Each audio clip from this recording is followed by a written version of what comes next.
hay varias cosas con las que yo no he estado de acuerdo con el gobierno nacional y por eso, bueno, me han castigado un poquito, ¿sí? Pero hay otras en las que sí estoy muy de acuerdo. Y, por ejemplo, es el tema de la paz. La paz total no es, digamos, una utopía. Yo sí creo en la paz total. Creo que el presidente Petro es un presidente que está enfocado en sacar adelante el país con base en la paz. Y vemos hoy que ya se están dando unos movimientos importantes con los nombramientos de gestores de paz, facilitadores de paz. Bueno, un saludo a todos nuestros seguidores de quienique.com. Bienvenidos a este nuevo espacio de Dinámica Política, donde saben que hablamos de los temas de interés nacional, de todo lo que sucede en este país y en los recintos donde se deciden las cosas de los colombianos. En esta ocasión tenemos una invitada muy especial, es la representante a la Cámara, Saray Roballo Bechará, abogada además, especialista en Derecho Constitucional y además de todo elegida en su debut prácticamente en el Congreso como la mejor representante del primer periodo legislativo. Entonces, pues nada, bienvenida a este espacio, representante. Muchísimas gracias, Cristian, a ti, pues aquí en Ique por esta invitación tan hermosa que recibo con mucho cariño. Un saludo a todos los espectadores que nos están viendo, que nos están escuchando y aquí listos pues para esta segunda legislatura. Empecemos por algo básico. ¿Cómo es esto de que en el primer debut en el Congreso de la República termine usted elegida como mejor representante de la Cámara? ¿Qué decide también que pueda llegar a pasar algo como esto? Bueno, esto fue una escogencia realmente de una encuesta que hizo el periódico El Espectador a todos los compañeros, a todos los colegas dentro del Congreso, tanto para Senado como para Cámara de Representantes. Yo creo que me escogieron porque además de ser joven, tengo 29 años, en ese momento entraba con 28 años, fui ponente del plan, de la reforma tributaria, luego el Plan Nacional de Desarrollo. Ahí me escogieron antes pues, de que se empezara el plan, que fue este año.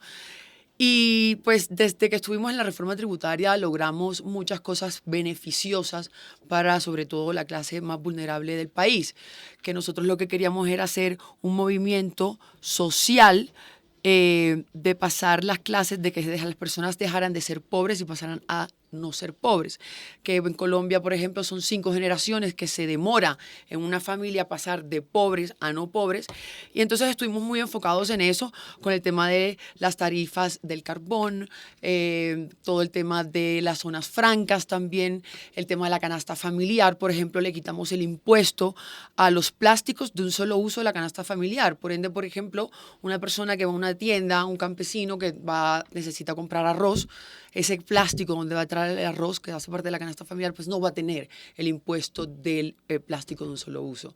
Asimismo, hicimos que el impuesto saludable tampoco entrara en la canasta familiar.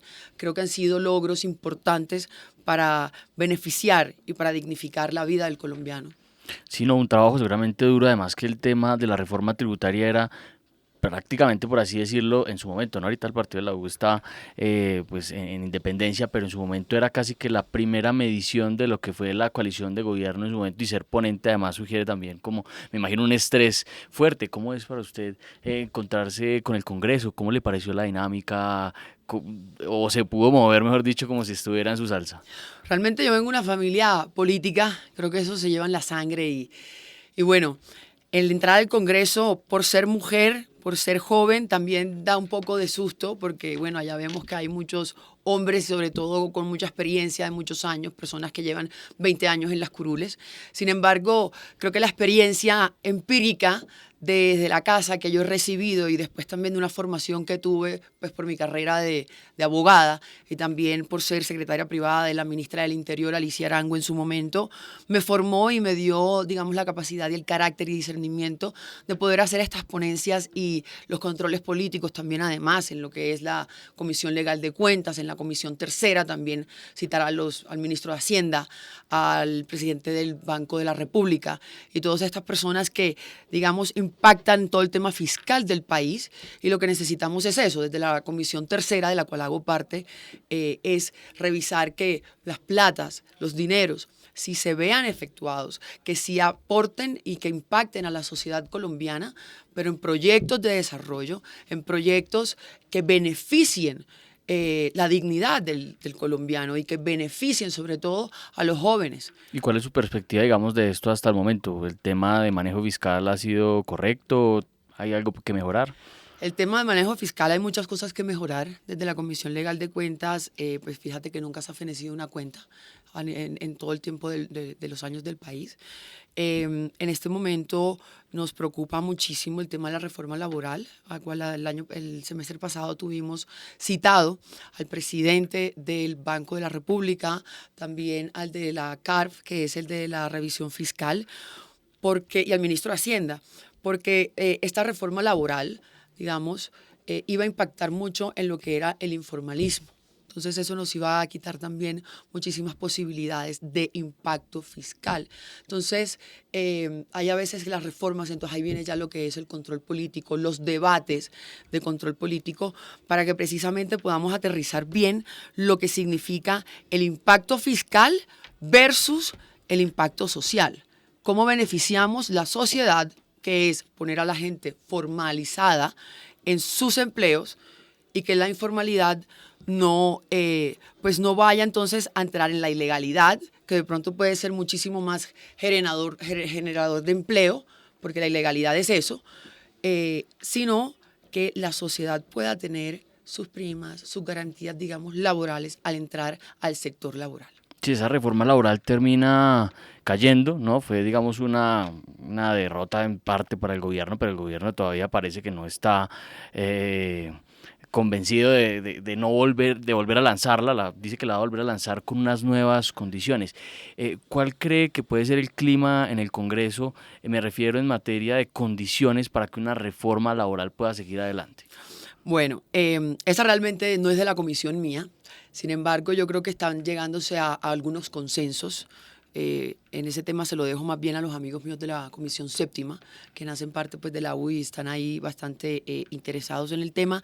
Pero el tema fiscal, vuelvo y te lo digo, desde la Comisión Tercera, sí nos preocupa muchísimo en cómo nosotros, pues además con una reforma tributaria que se ha hecho muy grande y es para endeudar el país también en unos 40 billones realmente, una reforma tributaria que fue bastante grande, bastante impactante, no podemos entonces ahora contrarrestarla con una reforma laboral que va en detrimento del ciudadano de a pie, porque pues van a dejarse de formalizar, o más bien van a salir del sector laboral más o menos 2 millones de colombianos, si no es un poco más, que eso realmente el impacto fiscal es gigante, porque pues dejan de contribuir a lo que es todo pues a todos las facturas y todo eso. Cuando tú contribuyes, tú tienes las partes solidarias. Entonces ahí lo que vamos a tener es mucha más gente informal y vamos a tener que subsidiar a muchos más colombianos. Quisiera yo, representante, que ahondáramos un poquito más en como en esta petición que le hace usted al gobierno respecto al tema de las vías en Córdoba. Ya nos mencionó un poquito de cómo va la cosa, pero quisiera yo precisar cuál es la situación actual, qué vías se necesitan, porque bueno, en muchas partes del país llega a suceder que a veces ya en la práctica pues hay mucha trocha, a veces el tema de la conexión es tremendamente importante precisamente para llevar desarrollo de todo tipo. Sí, en Córdoba logramos en el plurianual, o sea, digamos en el regionalizado, meter 2 vías, incluir 2 vías importantes, que es la transversal del sur, que es la que conecta el Alto Sinú con el San Jorge, o sea, toda la parte del Bajo Cauca, ¿sí? Sur de Córdoba. Entonces, eso, digamos que nos permitiría también comercializar las cosas muy fácil con Antioquia. Tenemos ahí entonces el tema del Urabá. Sin embargo, no se ha asignado los recursos. Entonces, ahora vamos a ver con esta adición presupuestal que se presenta ya, y tenemos que terminar el debate, el primer 2024. debate, antes, sí, para el 2024, la adición presupuestal, que ya la aprobamos este año, y entonces ahora viene la adición. Entonces tenemos que pasar el primer debate antes del 15 de septiembre. O sea, eso es ya. Y para eso necesitamos que se asignen los recursos a las vías. El sector transporte no ha asignado ningún recurso a las vías de Córdoba, ni siquiera estas 2 que se incluyeron ya en el Plan Nacional de Desarrollo. necesitamos también la vía Planeta Rica Montería, ¿sí? La de Lorica Moñitos, que es todo el tema del corredor indígena y además todo el tema de la zona costanera. Y eso es tan importante porque el presidente, si se está metiendo mucho en todo este sector ambiental, en todo el sector de recuperación costera, también de darle trabajo al campesino, pues necesitamos vías. Necesitamos vías para que el campesino no se le dañen sus productos, que son el plátano, el coco. Vemos, si tú vas a Córdoba, en la zona costanera, ves el plátano regado porque no tienen cómo venderlo, no tienen cómo sacarlo. Les es más caro sacarlo a que desperdiciarlo. Entonces, son situaciones reales del país y yo creo que el trabajo desde el Congreso de la República es disminuir esos problemas para las personas más necesitadas y por eso somos elegidos para llegar a semejante, digamos, representación nacional y es para alzar la voz pues, por aquellos más vulnerables. Representante, digamos, una de las razones que aparece consignada al momento de elegirla a usted como pues, una de las mejores congresistas del primer periodo, pues también aparece que tiene posiciones fuertes, tanto en contra como a favor, cuando así lo considera respecto al tema de las iniciativas pues de la bancada de gobierno y demás. ¿Usted cree que es importante tener como esa capacidad de valorar lo que está bien, lo que está mal, lo que le hace bien al país, lo que no le hace bien? Por supuesto que sí, Cristian. Hay varias cosas con las que yo no he estado de acuerdo con el gobierno nacional y por eso, bueno, me han castigado un poquito, ¿sí? Pero hay otras en las que sí estoy muy de acuerdo. Y, por ejemplo, es el tema de la paz. La paz total no es, digamos, una utopía. Yo sí creo en la paz total. Creo que el presidente Petro es un presidente que está enfocado en sacar adelante el país con base en la paz. Y vemos hoy que ya se están dando unos movimientos importantes con los nombramientos de gestores de paz, facilitadores de paz y esas mesas técnicas que se quieren realizar, incluyendo algunos congresistas, para poder nosotros crear una ruta de trabajo y cómo transformar los cultivos ilícitos, cómo transformar ese oficio ilícito que están haciendo algunos campesinos que les es rentable, porque es absolutamente rentable para ellos, por eso no lo quieren dejar, pero también cómo lo volvemos a transformar y eso tiene que ser una diagonal en todo el tema de lo que es el gobierno, en todo el tema de lo que es el Congreso. Por eso la paz yo siempre la he venido hablando y la he venido trabajando desde el año pasado con diferentes actores, con diferentes personas de la política, con ministros inclusive. En su momento lo hablé bastante con el ministro Prada, lo hablé bastante también con el presidente el año pasado y creo que podemos lograr una ruta hermosa de transformación y eso va de la mano con la educación. Mira qué bonito cómo se juntan las dos cosas y es esa tierra ponerla a producir en cosas que impacten también al ciudadano. Por ejemplo, la coca, hay estudios ya y estoy investigándolo mucho, la coca líquida es el mejor fertilizante que hay. Y ahí podemos sacar la urea, no tenemos entonces ya que importarla. Entonces también los insumos van a ser mucho más económicos en el sector agropecuario, que eso es lo que nos está acabando al campesino. El maíz, nosotros tenemos maíz, pero pues claro, es más fácil traerlo de Canadá, de Estados Unidos y venderlo aquí, pero pues es caro. Entonces es mejor poner, digamos, una transformación agroindustrial muy hermosa de la mano con estas personas que se están, digamos, adjuntando y adhiriendo a lo que es la paz total, que tienen mucho conocimiento de las tierras por el mal que en su momento hicieron, pero si estamos cooperando con una paz, con un presidente que realmente quiere hacer la paz, yo creo que tenemos que honrar ese paso importante. Por ejemplo, en eso es una de las cosas que estoy totalmente de acuerdo y que el presidente tiene mi total apoyo, el tema de la paz total.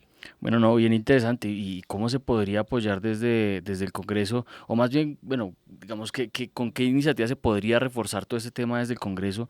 Porque, digamos, ahorita hay mucha, digámoslo así, crítica de pronto hacia el gobierno respecto a que de pronto se está avanzando muy rápido, digamos, abrazo extendido por parte del gobierno, pero de parte de los actores también se tiene como esa reticencia, ¿no? Todavía tenemos algunos actos de violencia que no nos gustaría ver en una etapa de negociación y demás. ¿Cómo podríamos hacer también para apoyar el tema? El tema es que, ya me voy a meter un poquito ya más en materia, Cristian, No, ya que me tranquila, estás adelante, preguntando. El tema es que digamos que hay dos 2 mesas de diálogo, que no debería ser así. Yo creo que debería ser una sola mesa de diálogo. Entonces está la paz con la guerrilla, lo que es el ELN, FARC, disidencias de ellos, y está el diálogo de paz con las AUC y con las disidencias, las BACRIM, todas estas personas. Entonces estamos hablando de una guerrilla izquierda, una guerrilla derecha, ¿sí? Tenemos un presidente de izquierda que él debería unir esos 2 diálogos de paz con los diferentes actores, independientemente si es de izquierda o de derecha. Entonces ahí es donde tenemos que hay un incumplimiento de parte de las FARC, de los helenos, porque siguen matando. Si vemos hace 2, 3 días fue pues la masacre, pues sí, las 3 personas que mataron, los 3 policías allá en el Cauca, Morales, Cauca. Un dolor impresionante. Y estamos en plenos diálogos de paz, pero entonces esa es una parte de los actores. ¿Dónde está la otra parte? Hoy ya firmaron el decreto donde Salvatore Mancuso, que de la AUC, lo nombran como gestor de paz. Entonces ahora toca ver si pues va a cumplir entonces con las funciones que se le atribuyen ahí en esos artículos del decreto como gestor de paz. ¿Qué va a hacer? ¿Cómo va a ser? ¿Cómo se va a implementar?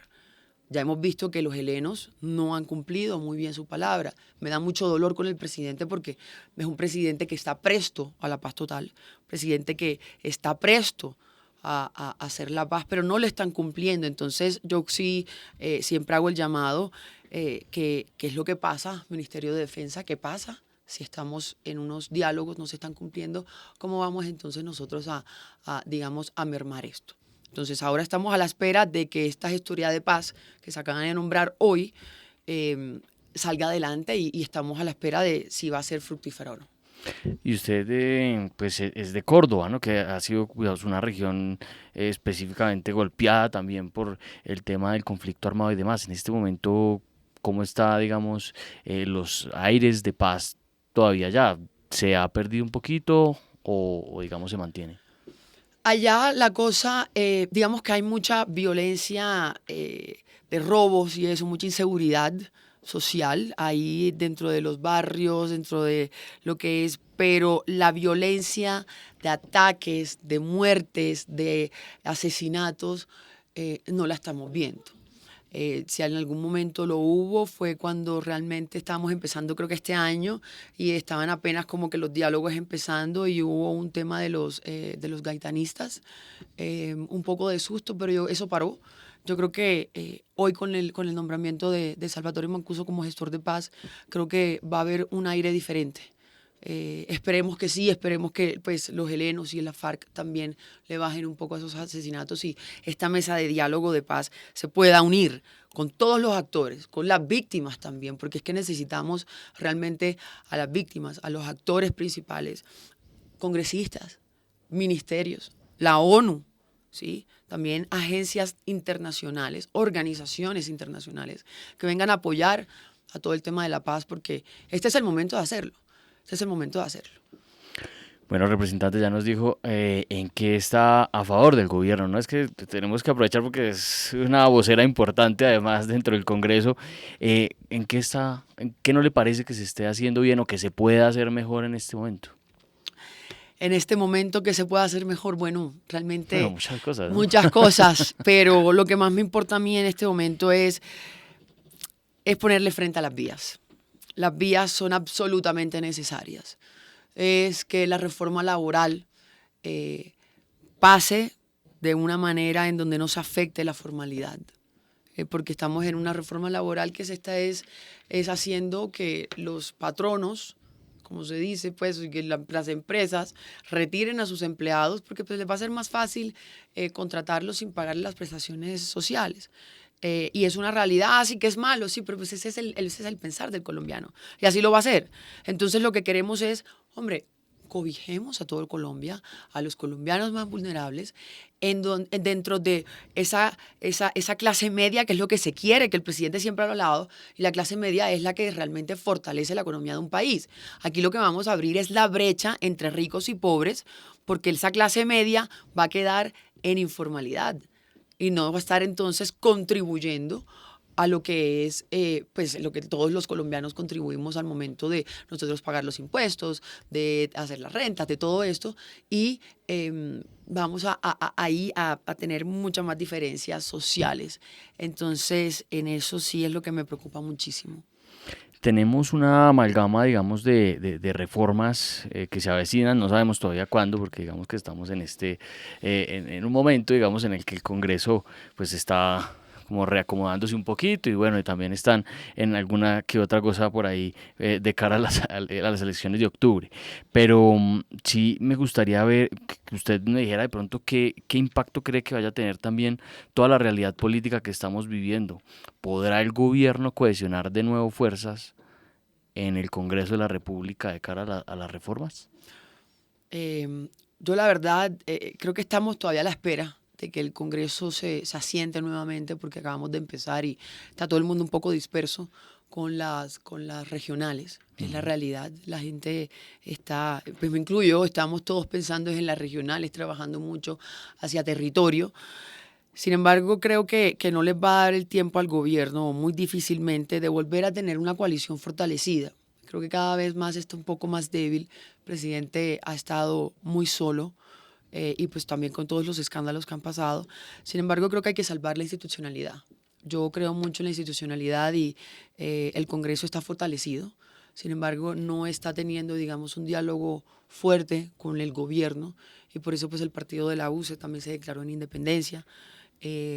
Yo soy vocera del partido de la U y aún estamos como muy a la espera de qué pasará. Precisamente esta semana tenemos una reunión con el presidente, todo el partido, a ver hacia dónde vamos digamos, a dirigir esta nueva legislatura, porque pues es entre todos, independientemente que seamos de gobierno o no, como no lo estamos haciendo ahora, apoyamos lo bueno, lo que sea bueno para el país, apoyamos lo que dignifique al colombiano.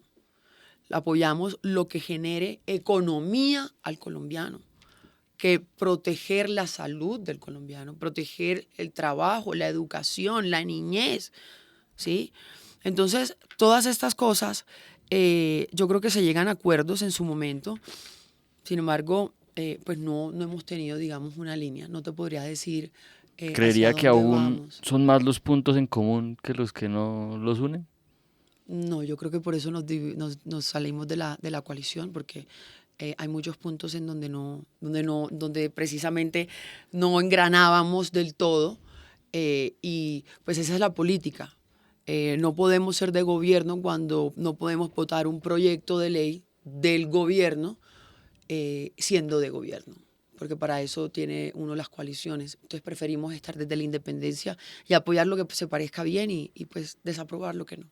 Bueno, correcto, ya iremos viendo cómo se desarrolla pues el Congreso en este nuevo periodo legislativo. Representante, ¿qué se viene para usted específicamente en este nuevo periodo? ¿Qué proyectos tenemos? También entiendo que usted tiene un proyecto de tema de donación de alimentos y demás. Sí. Bueno, este año legislativo viene con muchas cosas. Como te dije, el tema educativo es una, Ujú. que ya te lo conté. El tema de la donación de alimentos es hermoso, porque en Colombia se desperdician más de 14 millones de toneladas de alimentos que pueden ser donados a los bancos de alimentos, en donde podemos fortalecer esas personas que no tienen, son más o menos 20 millones de colombianos que no tienen las 3 comidas al día. Entonces, si nosotros empezamos a generar esa educación, y volvemos al tema de la educación, Es un tema más pedagógico, es ¿sí? pedagógico, pero también tiene una ayuda fiscal. Entonces, esa iniciativa es, por ejemplo, una empresa para donar, entonces va a tener un beneficio fiscal al momento de su renta. Entonces, ese digamos que es como el gancho para que esto salga adelante. También tenemos el tema de la Comisión Accidental Caribe, que es hermoso, que todavía no la hemos puesto muy activa, pues porque yo estaba de ponente en la reforma tributaria y en el Plan Nacional de Desarrollo, y es que todos los departamentos del Caribe colombiano, son los 7, incluyendo San Andrés y Providencia, vamos a estar muy enfocados en lo que es el ingreso de los proyectos en desarrollo para el Caribe. Nosotros el Caribe es demasiado político. El Caribe es el que pone presidente. Si tú ves las encuestas y las votaciones, siempre los censos electorales, el Caribe tiene mucha relevancia. Entonces, pero es el más pobre. es el que menos posibilidades tiene, es el que se inunda. Y nosotros tenemos allá las hidroeléctricas, las termoeléctricas. Ahora tenemos un problema gigante que es el fenómeno del Niño y las tarifas de energía están altísimas. Están 6 veces más altas que lo que paga luz una persona de estrato 6 aquí en Bogotá. Cuando tenemos allá las hidroeléctricas, cuando tenemos allá también las termoeléctricas. Entonces, es increíble que esas empresas, por ejemplo, Urra, que es la que está en Córdoba, una termoeléctrica, Urra es de la nación y Córdoba no haga parte de las utilidades de esa empresa y no se beneficie Córdoba con las tarifas de energía. Hombre, entonces, ¿en dónde estamos? ¿En qué estamos? Si se supone que la empresa nacional, lo que es público, pues tiene que fortalecer a la gente. Tiene que fortalecer a la gente más necesitada. Estamos en el gobierno del cambio, estamos en el gobierno en donde se votó precisamente para mejorar una dignidad, para dignificar al ser humano. Y pues no lo estamos dignificando si le estamos cobrando a una persona de escasos recursos 300.000 pesos por una tarifa de es así, una cuenta eléctrica.